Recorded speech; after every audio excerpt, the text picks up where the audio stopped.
Hi, I'm Mark Turner, president of the Gilroy Chamber of Commerce, and we're doing our Why Gilroy segment. And today we're with Sal Ascencio, the executive director of T&C Farmers Market Incorporated.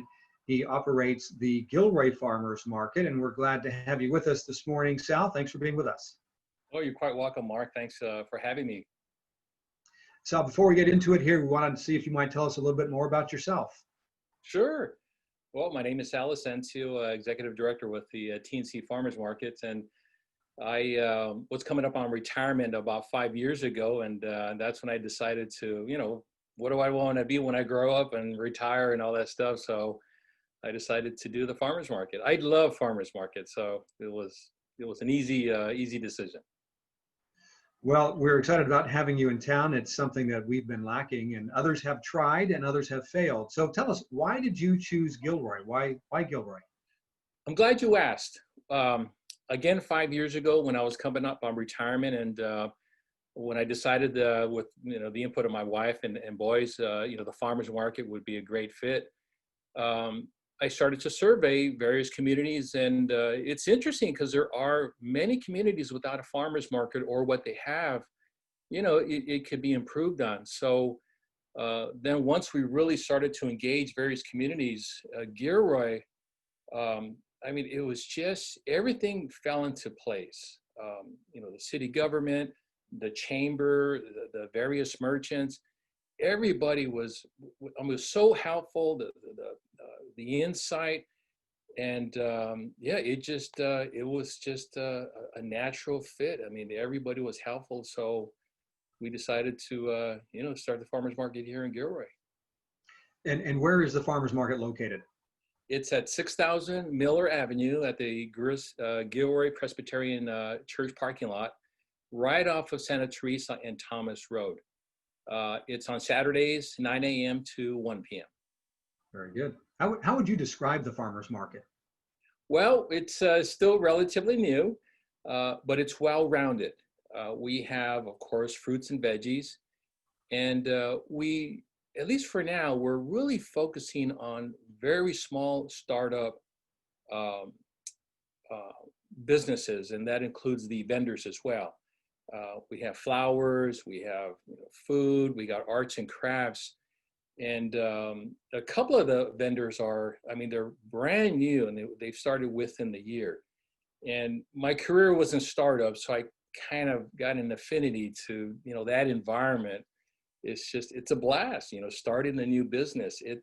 Sometimes it's not easy, but it's really exciting. So, that's one reason why I kind of lean to recruiting vendors as well as farmers, and to join the farmers market that are new to the business, because there are unique challenges. I don't have all the answers, but I've done this for decades, work at startup organizations. So I've seen various challenges that can be encountered. So it's essentially a lot of startup businesses. If someone is interested, say they have some arts and crafts, and I think, if I'm not mistaken, with this farmers market, anyone selling food items, as far as fruits and vegetables, they do have to be some sort of in the ag industry, just in some way. Is that correct? Or can a backyard farmer, bring something to the farmers market to sell?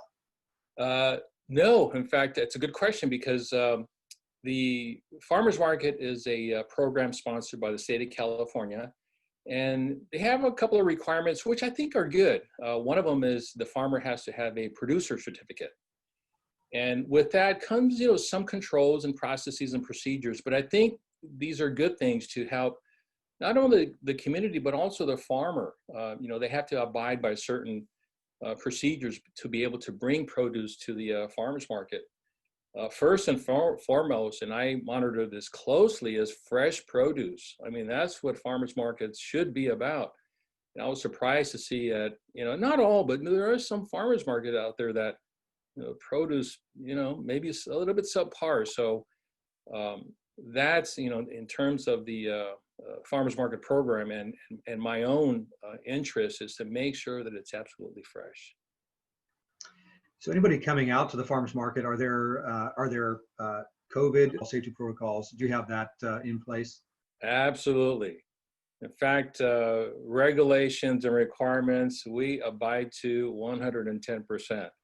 Life is a challenge already, so I'm not going to add to it by cutting corners. It just so we have not only the social distancing, but we have these little like aisles so that people can enter and exit, particularly the busy booths, so that we can, make sure that people are safe. Because with COVID, whether we believe in it or not, because I know there's still a debate, we need to abide by those, recommended best practices. And we have the X's on the ground, and so yeah, we have the washing station, the sanitizer, the soap, all the whole 9 yards. So absolutely, we want customers to shop safely.